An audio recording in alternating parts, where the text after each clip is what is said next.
Saudara, kalau ada yang bilang ekonomi dan lingkungan adalah dua kutub yang saling bertentangan, itu artinya pola pikir zaman kolonial yang dipakai, yaitu ambil, habiskan, tinggalkan. Bukankah ekonomi nggak akan pernah jalan, nggak akan pernah ada kalau alam hancur? Mau bangun pabrik, tapi air kotor. Mau ekspor pangan, tapi tanahnya rusak. Mau bikin daerah otonomi baru, tapi hutan habis. Artinya, nggak akan ada ekonomi tanpa ekologi, sebab sumber daya alam adalah fondasi utama ekonomi, dan air bersih, tanah subur, udara segar, iklim yang stabil, kunci produktivitas, kunci kesehatan dan kesejahteraan manusia. Ketika alam rusak, biaya ekonomi melonjak, bencana alam, gagal panen, krisis air, penyakit, hingga konflik sosial. Lantas apakah keduanya bisa jalan berdampingan? Jawabannya bisa, kalau kita mau ubah paradigma ekonomi. Sekarang, mari kita lihat data. World Bank perkirakan pendapatan domestik bruto alias GDP kita bisa jebol sampai 7,3% di 2045 cuma gara-gara krisis air dan kerusakan lingkungan. Kemudian, sampah plastik yang kita produksi setiap hari ternyata perlahan bisa bikin bangkrut. Tiap ton plastik yang tidak tertangani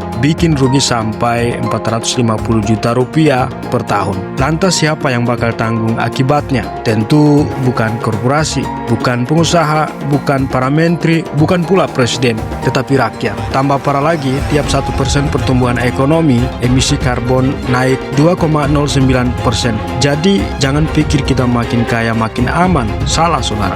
Justru makin kaya gaya lama, makin cepat kita bangkrut ekologis. Indonesia sekarang penghasil emisi karbon kelima terbesar dunia, sumbang 2,3% dari total global. Saudara, untuk apa kita bicara menteri-menterian kalau kita masih kejar pertumbuhan tanpa pikir daya dukung bumi? Sesungguhnya demikian bukanlah pembangunan, tapi langkah bunuh diri ekonomi, sebuah langkah mundur. Jadi, model ekonomi ekstraktif yang cenderung kejar pertumbuhan ekonomi harusnya sudah usang.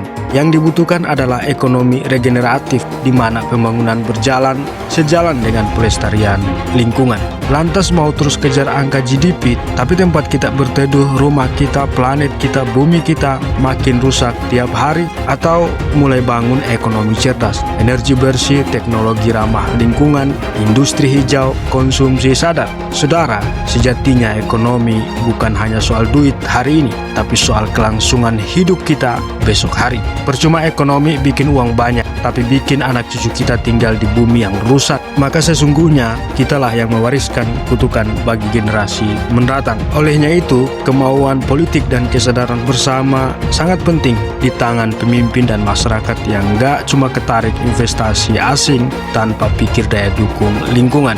Saatnya kita pikir panjang, tak hanya bangun ekonomi, tetapi bangun peradaban yang bertahan.